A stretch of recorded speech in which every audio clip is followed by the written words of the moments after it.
the Executive Director of Jones Lang Wootton and today's opening speaker. Please, ladies and gentlemen, put your hands together and join me in welcoming Prem to the stage.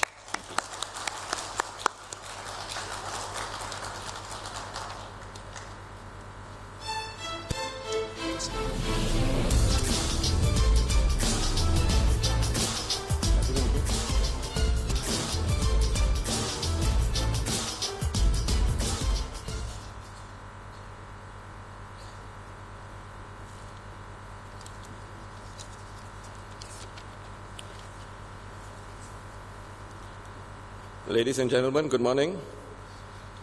Good to see some old faces here. Old faces do not necessarily mean you're old, but old meaning we have known each other for a long time. Person in particular will be Samuel, who's sitting right in front here, a man who knows Johor Bahru so well that nobody will talk about JB unless they've got an opinion from him. So maybe he should be talking about Johor Bahru here rather than me. Notwithstanding, I'm sure you'll have your opportunity this afternoon. Now, this morning's discussion, or well, more like I would like to take it as a discussion, if we can, maybe towards the later part of my session, is to talk about the state of the Malaysian property market. Now, this is obviously a very sensitive, I would say, discussion that takes place all the time. And it is so common that if you are even having coffee or if you are having some drinks, and worst of all, if you are having drinks and this question is posed to you after if you have had maybe one bottle of wine or after 10 glasses of beer, the same question still pops up. And how do we answer that? So the very simple thing is don't give your card. So don't give your business card, they don't know who you are, so you don't have to answer that question. So that's the easy way out. But when people know you in the market, you can't get away with that. So you have got no choice but to have some answer. Now, if we really look at where we are today, it is really a situation of uncertainty in as far as the property market is concerned. This uncertainty is obviously coming out of certain circumstances, certain scenarios, certain issues which are fairly prevalent in the market. Now, obviously, one of the examples that I would use, for example, is like office rents and take-up of office space. Landlords are complaining that prospective tenants are not coming around as much as they used to, and even prospective tenants who come around nowadays, the sort of space requirement they have is nowhere close to where it was before. And if we had like 100 to 200,000 square feet requirement coming through before, one will be surprised that today, even to have an inquiry for 10,000 square feet of office space is considered as a blessing. So you'd find that one of the sectors, for example, like the office market, is definitely facing a situation. Another question which was posed to me in the last couple of days is that one specific building in the KLCC have dropped their rents like about 30%. And there was some press release, I think yesterday or day before, to say that, well, they have to fill up the building, and therefore, what options do they have but to bring down the rent? But does that really mean that we are in a state of the market where things are looking so bad that it is all going to collapse? Now, if we look historically at the Malaysian market, now if we go back even, let's say, 30 years, and this is history, right? I'm sure a number of you would have been in the market since that time. I definitely was close to that time. And you find that we have had two major downturns in the market. One was in 1984. The next one, obviously, quite a number of you would know, that was the Asian financial crisis in 1997.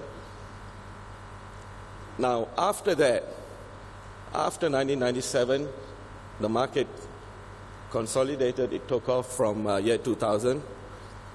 We have been very fortunate that we have not really seen a downturn.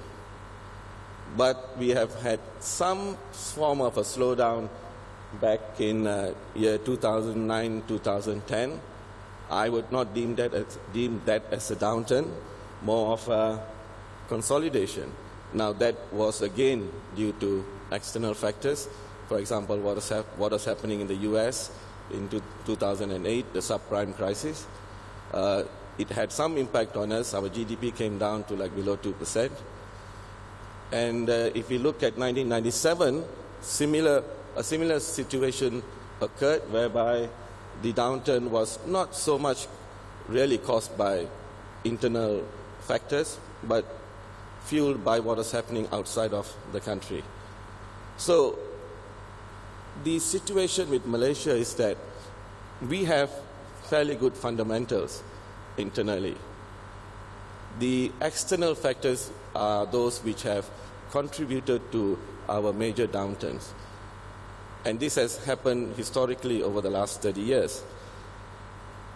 Therefore, whatever that is happening now, we have to obviously assess whether these are governed by external factors more than internal factors. I think that's where the key is in terms of the state of the market. Now, I will come to this later, but in the minds of the layman, the simple thing they ask is, what is going to happen? How long this is going to happen? When are prices going to come down? When can I buy my property now at 30% discount? Can I do it now? Can I do it in 6 months? And these are questions which are not easy to answer, but I hope that as we go along, there will be some answers along the way. Now, I just want to, excuse me. I just want to take us through the markets in Malaysia, and in terms of how I would see as those markets which are sensitive, very much more from an historical point of view, but at the same time as well, how things have evolved over time. And this is no rocket science. I'm sure all of you here would be very conscious and aware that Klang Valley, Southern Johor and Penang would be the key markets in the country. And key markets being that you would probably have the greatest impact whenever there is either an uptrend or downturn. So it's no magic if you ask me that. Now, some of the markets like Kota Kinabalu, Seremban, Malacca, they are fairly moderate, and I don't think you'll have, if anything, any impact on that market may not be as drastic as what would happen in the highly sensitive markets. And of course, we've got all the other markets which I would also delve in a little bit more later, which is where we are heading to in terms of the markets, for example, Kota Baru, Kuala Terengganu, Sungai Petani, Alustar. What's going to happen to all these towns? We have developments taking place, but not the sort of developments that have got high impetus in terms of growth. And therefore, will there be sustainability in as far as those markets are concerned from a property well-being point of view? Now, a very quick run through in terms of where our markets are. Now, I'm basically focusing on Klang Valley, Johor, Southern Johor, and Penang. Now, if you look at the offices in basically in KL, it's going through a period of consolidation. Rents have been holding at levels that they have been for the last 1.5 to almost 2 years. We have not had any price increases, obviously, but landlords are not being compelled to bring down rents. and therefore it has been hovering at the same rates that they have been in the last 1 to 2 years.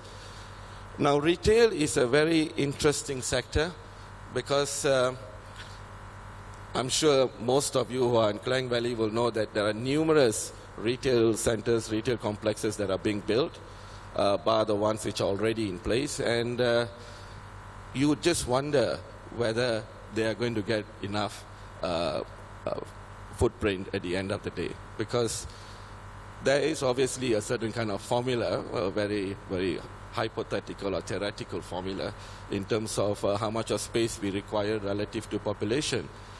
And those numbers obviously are running beyond what it should be for Malaysia, and especially the Klang Valley. And we find that the more established ones, obviously, like the KLCC, the Pavilion, the Mid Valley, the One Utama, those are probably ones which may not necessarily have much issues, but the ones which are going to be a bit more vulnerable to market situations will be those which are currently being built or those which have been newly completed.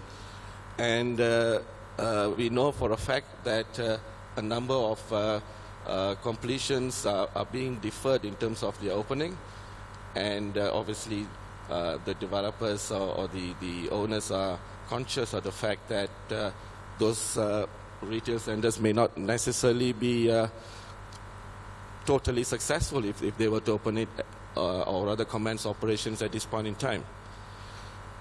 Now, hotels, we know in KL there's been huge number of or a large number of hotel rooms being built, and DBKL obviously has now come up with this policy that they are not going to approve new hotels. So that's also an indication that there are quite a bit of the budget and 3-star hotels which have come into the market in more recent times. The shop offices have been fairly stable. I mean, this is one of those things that, one of those sectors where you find that the market hasn't gone berserk. It's still a very relatively stable market. Developers have been very prudent not to overbuild shop offices. Now, this is obviously a very interesting sector. Everybody wants to know what's happening in the residential sector. And the main issue here really governs the mid-range and the high-end condominiums, which appear to be under pressure. I didn't want to use the word severe, but obviously a word severe is very relative to what I would think and what somebody else would think. So just use the word pressure. It may be totally different from another person's perspective. Now, industrial has been fairly stable. We have not had any issues. They are performing fairly well. In fact, industrial land prices have gone up quite substantially, especially in more established locations. The agriculture, obviously, well, I'm not talking about necessarily Klang Valley. This is more the whole of Malaysia. It's been doing very well.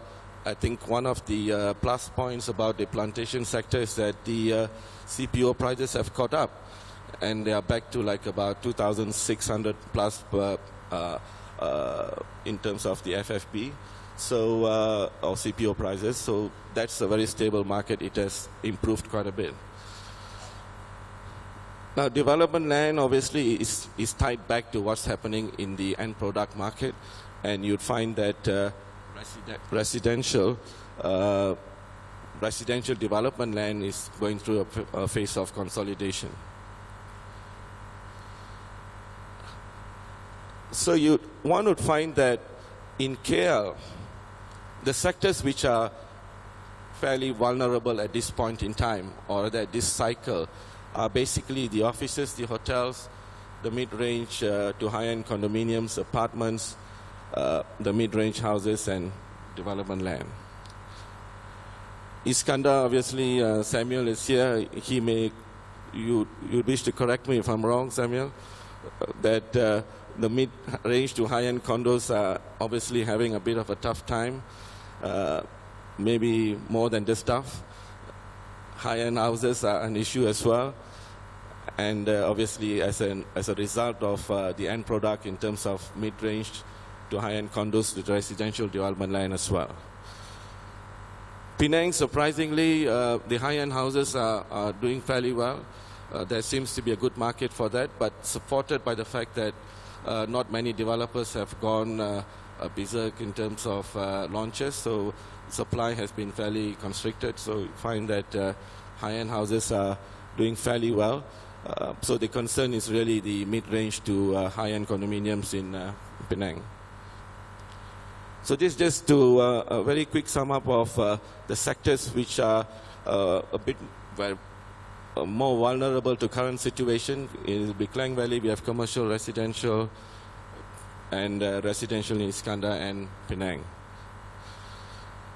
Now, if we look at the Klang Valley, Iskandar and Penang, it has got a population base of close to 10 million. 10 million people are supporting developments in these three locations, and that's about 1/3 of Malaysia's population. So if we question the fact that our market in these three locations could be saturated or it could be overbuilt, we have to bear in mind that the inward migration into Klang Valley has been on a positive growth rate all this while. And there are more and more people who are converging to the Klang Valley. And this is what is leading to the decay of, I would call decay of the smaller towns in Malaysia, which is actually not so constructive and not so conducive, because people who have got properties in other locations are basically losing wealth, in the sense that there is no capital appreciation, and if they were to actually look for tenants, it's going to be a big issue because most people are moving out of those places. Therefore, if the impact on purchasing power and affordability has tremendous implications on the property market, especially in these three locations. Now, if we've looked at the trend as it is, it does say something. It does say that the market is consolidating. But one would ask that are the consultants who are compiling all this, a consultant like me, how much can you trust me? Because I may be just saying some things for the sake of it here. So let's look at some more trustworthy sources. For example, let's look at the Malaysian economic data, right? Now, this is what's been happening. Sorry, the first one is GDP per capita in US dollars. And from 2011 up to 2015, the GDP has been doing pretty well. I mean, it went up from 2011 to 2012, but there is an obvious decline or reduction in GDP per capita from 2014 to 2015. An indication, a very simplistic indication, is that income for the country has come down. Similarly, if you look at the second item, GDP in terms of US billions, we are down from 340 billion US in 2014, we are down to 298 in 2015. That's roughly about 10% reduction in GDP. Economic growth been fairly consistent, a slight drop in 2013, up back in 2014, and down in 2015, and the projected GDP, which is in red, is 4.2 for 2016. So you can see that the economic data supports the fact that the growth, or rather the income for the country from a very macro perspective has declined since 2014. Now, this is very much supporting the fact that the property market has also been facing some form of consolidation, not only now, but it started in 2015. Population is growing at a very healthy pace. It's about 500,000 people every year, and employment has been pretty good. The figures have actually, it's been pretty good, but there's a slight increase in 2015 to 3.3. Also an indicator that some number of people have lost their jobs. Now, this is the this is a NAPIC report, National Property Information Center, and this was the report for 2015. Now, it very simply says there has been a reduction in volume, transactions have come down, both in terms of volume as well as in terms of value. And the biggest sector, the residential, also noted a decline, besides the commercial and industrial. So let's look at the realities.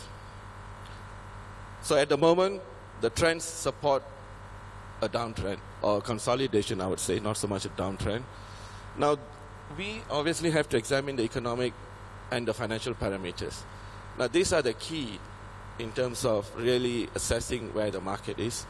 Because at the end of the day, like a business, if we do not have enough income, we have to do certain things to make sure that we make our business viable. And that would mean either retrenchment, cutting costs, reducing salaries, don't pay bonuses, things like that. Similarly, if we are an individual, we would do the same. If we were taking holidays every year to Europe, probably now, if we have to pay a mortgage which is not being supported by rents, maybe those holidays will have to be taken away. You have to keep it at bay for another 1 or 2 years until things improve. So we have to examine what the economic parameters are. And these are some of the aspects that I have outlined. And if we go through item 1 to 7, really there's nothing much which has changed bar item 4 and item 5, and to some extent item 6. Item 4 is a common phenomenon now. Every time that people in my office tell me that I can't collect this amount of money from a client of ours, and I ask them why, the simple answer is cash flow. This is a common word being used in the market now. We have cash flow issues, so we cannot pay your fees immediately. We have to wait for another 3 months. We have to wait for another 5 months. So I tell my staff then, what do I tell you then? Because you are my staff, can I also tell you that I have to defer your salary because we don't have cash flow either because they are not paying us. So you find that it's a cyclical effect. The moment businesses are having a cash flow issue, it is going to trickle down to the individuals, to the consumers. People like you and I who would buy houses, for example. It will trickle down to us because it affects our cash flow. And this is looking real because business income and profitability, if you look at the results of various companies, they have not been very rosy in the last 1 to 2 years. Now, it's not only the oil and gas, although the oil and gas sector could have an impact on other industries. This is not only oil and gas. It affects all industries in a very general sense. Now, as access to funding, now we know Bank Negara has come up with various requirements and they are sticking to that. There have been various stakeholders who have been pushing towards some changes in the access to funding, but nothing so much is forthcoming. Besides the fact that people talk about the OPR reduction. Now we have to understand that this market, in terms of the property market, is not a consumer market where we go to the supermarket to buy our daily stuff.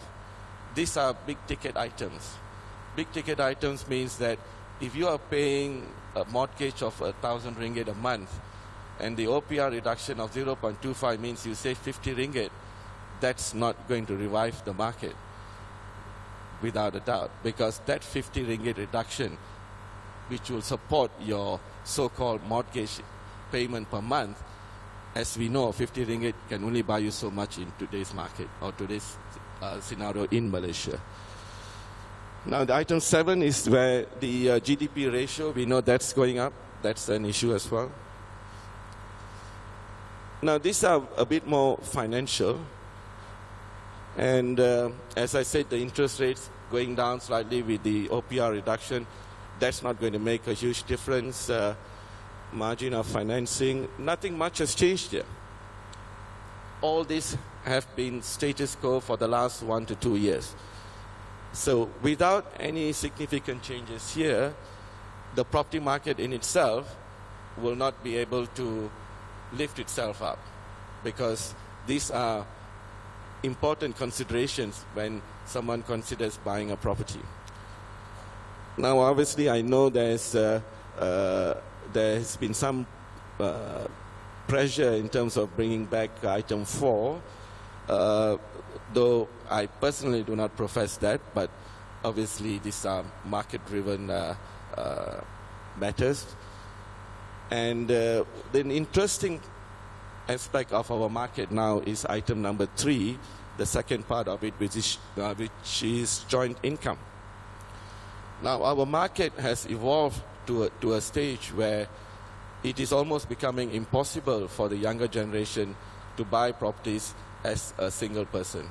It has almost become almost up to 90% of loan applications for property purchases are based on joint income, which is why if we look at our income profile, it does not support property prices as what they are today. So the only way out is for joint income, which is husband and wife, boyfriend and girlfriend. I don't know whether that really works, but hopefully it does. And any other kind of so-called joint income approach. So that's what is really happening in the market. And that is the part where we have not assessed it enough. And the correlation between joint income and capacity and capability to own properties is something that we have not explored enough, because I remember maybe about 25 years ago, at that time was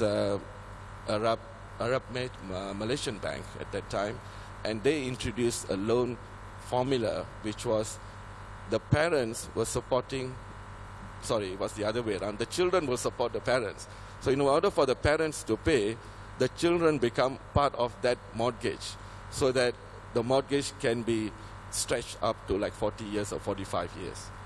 So that was what was happening back about 25 years ago. But now it's different. Now it's like the parents are supporting the children to make sure they have a property that they can buy.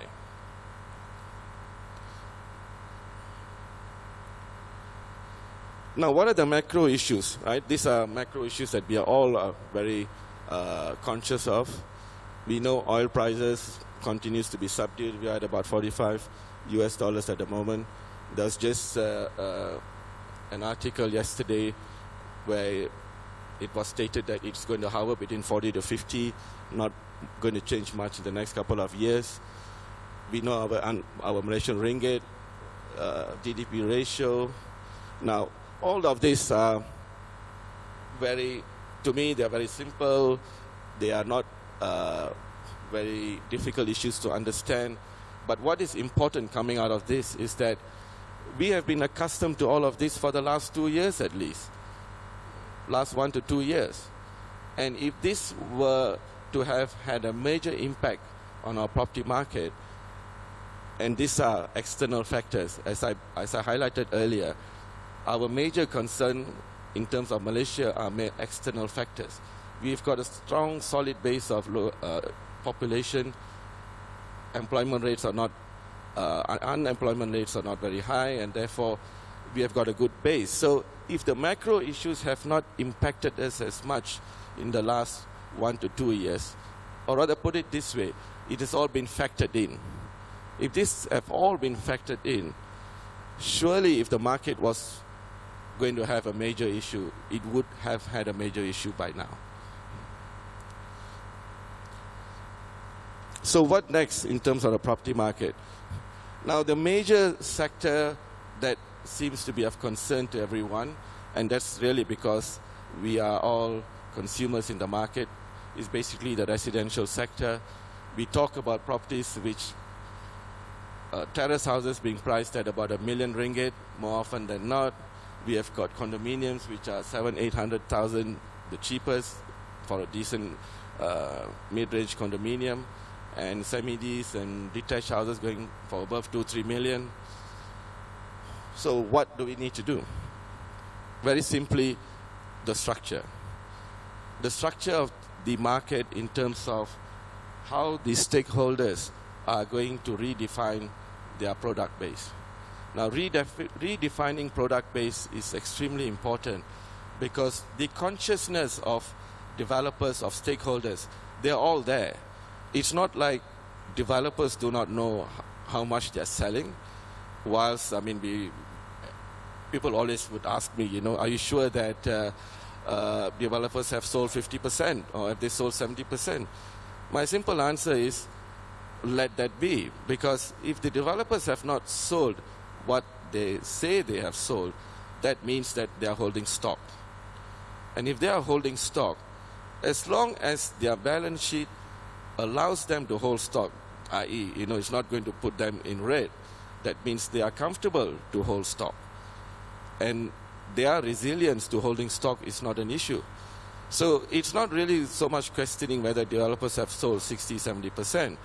It's whether the market has got enough strength to actually cater for what the structural changes are.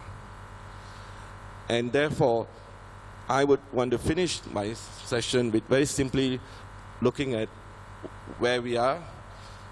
And the market at the moment appears fairly cushioned. I know there are certain sub-segments which are having a bit of issue, which is very much the mid-range market. Now that's obviously being dealt with to some extent. And one classic example, without mentioning a name, is that the developer who launched the units in somewhere along the KL-Seremban Highway a couple of days ago, we were there as judges. I think those who are here might know. And they did very well. Now, those are products which are priced about 300,000 to 400,000. Decent sizes, not too big, not too small either, and they did well. And that's what I'm talking about, structural change. Change in the sense that catering for the demand. Right? Now, the other bits, obviously, there are no foreclosure, there are no fire sales. It's not as evident as what it was in 84 or in 97. And finally, the important part is, the overall resilience of the market is really dependent on financial liquidity, and that does not seem to be a major issue. So moving forward, I'm not going to give you any answers when this market is going to crash, how much is going to come down, whether you should buy now, whether you should buy tomorrow. Now, if you are in the market, you are a genuine investor, if you want to buy a property, you take it as long-term. You do not want to be a speculator because speculators get hit much quicker. So if you're an investor, no time is wrong. Every time is right. But if you're a speculator, there are only certain times when it's right. Thank you.